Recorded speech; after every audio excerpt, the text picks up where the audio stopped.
A good book, like for that type of, is this one. Look, it's called Yeshua, the Guide to the Real Jesus and Original Church. It's pretty good.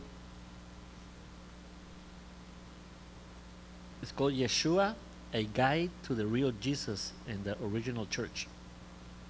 It's pretty good. Gives you a lot of different background on the synagogues. I, I met this man about 15 years ago, mostly. He has a yeshiva, he has like a university in Arkansas. Muy bueno, se los recomiendo. Este está en inglés, pero está en Amazon.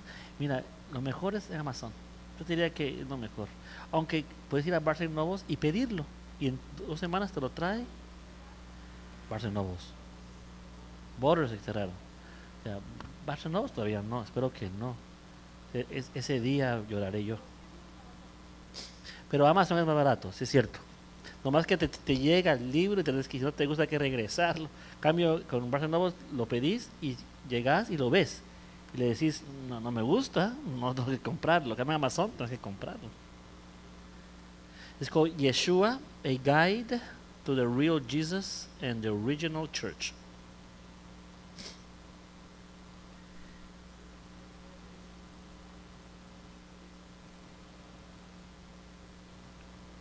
Yeah, but there's a correlation between Hebrewism and Christianity. Because I understand you have an Irish background, right? Yeah. Oh, you mean me as a Well, being yeah, Jew? I thought it was more. Well, I've read some things that say they have some very similar things. Well, Irish, Scottish are Levites. They're priests. They came from Russia with the, not the Kaiser, they're the Kaisers? No. Yeah. From Russia to Ireland, Scotland, Wales. Is that what it gets into with the ascent, los Essenials? They went to Europe. Is that where they kind of? No, they're not the ones who go there. You'll see kind of funny story about them. They're very interesting people. Ok, so regresemos un poquito a lo que estábamos hablando. Ahora, todo esto es necesario decirlo, porque cuando leamos el libro de Hechos y veamos sobre alguno de estos personajes o grupos, necesitamos saber por qué actúan como actúan, pues, porque uno los ve, y yo siempre vi a los fariseos como hipócritas, como los malos de la película, y no eran los malos de la película. Los malos de la película eran otros, que habían personas no muy correctas en los fariseos, claro, pero también los hay en cualquier parte de cualquier grupo, pero como grupo no eran incorrectos, ¿verdad? Sino que habían individuos, claro. Ok, so regresemos a nuestra historia un poquito acá. Aquí puse estos nombres acá para que llevemos una secuencia. Ahora en la universidad lo hacemos un poquito más específico, pero yo quiero por lo menos que tenga usted aquí el sabor, ¿ok?, del asunto. Entonces, regresando, ¿cuándo entonces los macabeos, estos acá, sacaron a los asirios de Israel? También sacaron eventualmente a los verdaderos sacerdotes, por poder. Ahora, es interesante porque nosotros para Hanukkah tenemos a veces aquí los niños se visten de macabeos, ¿verdad? Y pelean contra los sirios. Y yo a veces los veo acá, ¿verdad? Digo yo, si supieran estos niños que están, en ese momento eran los buenos, pero eventualmente van a ser los malos de la película. Eso es increíble, es que estos que eran los héroes, los macabeos, eventualmente son los que matan a nuestro Mesías. Esto van a ser, eventualmente, en el sentido físicamente, porque al final Yeshua era su vida, pero estaba en contra de Yeshua, pues este grupo eventualmente. Estos macabeos entonces están unidos bajo una familia llamada los Hasmonian. Esta familia es griega, que se hace pasar por judía. Ahora, quiero que entiendas estos términos. No son israelitas aquí ya, en estos 200 años antes de Mashiach, ¿verdad? 200 años de la era común o BC, ¿verdad? No son hebreos, si son judíos, porque solo es el estado que queda en Israel. En el año 700 BC, las 10 tribus de Israel se las lleva a Siria y nunca regresan a casa. No están perdidas, pero ya no regresan. El estado que queda es el estado de Judá, y por eso que le llamamos judíos. ¿De acuerdo? Aunque voy a repetir, las tribus no estaban perdidas, porque el mismo Jacobo dice: yo escribo a las 12 tribus que están dispersas. Todo el mundo sabía dónde estaban. Perdidos eran los cristianos en el cuarto siglo, cuando ya perdieron todo el asunto, pero estos no estaban perdidos, sino que estaban en la Iberia, que sería España. Iberia significa la tierra de los hebreos. Iberia, Ibri, Iberia, ¿verdad? Ibri, que significa hebreo. Todo España, Portugal, Francia, parte de Italia, abundaban las tribus de Israel. ¿Okay? Pues vemos cómo se eleva Europa por estos que bendicen. Porque recuerde que la simiente de Abraham va a bendecir a toda la tierra. Y lo bendice económicamente, socialmente, en música, en ciencias. Por eso que usted y yo debemos siempre pensar en nuestros hijos, de que esto es para que ellos lleguen a ser no diáconos o rabinos. No, eso es un oficio que el Eterno da a quien quiera dárselo, pero lo que queremos es que nuestros hijos sean dentistas y doctores y licenciados y ser todo en la vida, porque eso es lo que eleva a una nación. La diferencia, ¿no? Que la idea hebrea, esa parte. Bueno, esto es Hasmonian. Eventualmente usted conoce a algunos de ellos. Aquí está Herodes el Grande.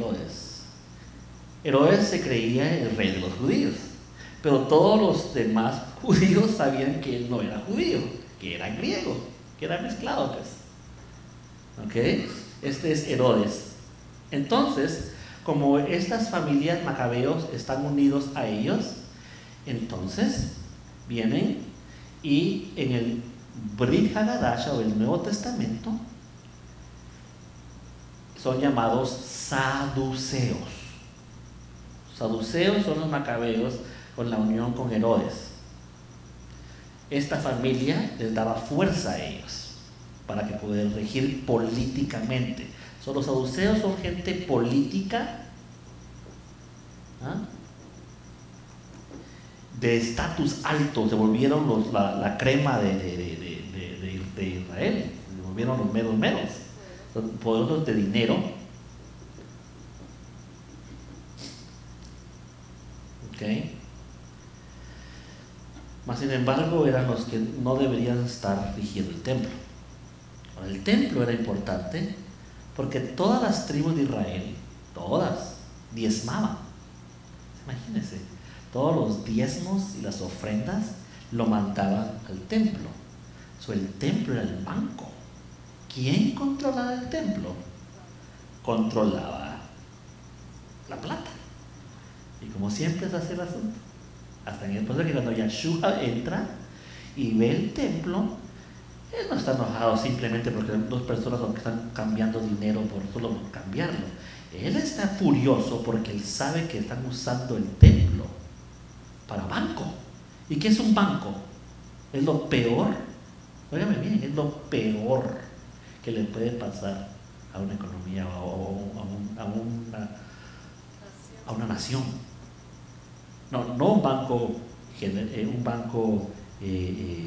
cualquiera, sino un banco central. El banco central es lo que nos tiene. ¿Usted sabe por qué nosotros debemos dinero? Nosotros debemos trillones de dólares. ¿Por qué? ¿A quién? ¿A quién le debemos plata a nosotros? Le debemos al Banco Central de los Estados Unidos. ¿Y quiénes son ellos? Yo pensaba que el Banco Central es un grupo, solo un grupo pequeño. Quiere decir, sí, exacto, quiere decir que cada dólar que nosotros sacamos de ese banco, 23 centavos debemos ya sobre ese dólar. Increíble, ¿no? Tanto que la Constitución norteamericana, cuando los padres de esta nación, lo que no querían era ese banco, porque ese banco venía de Inglaterra.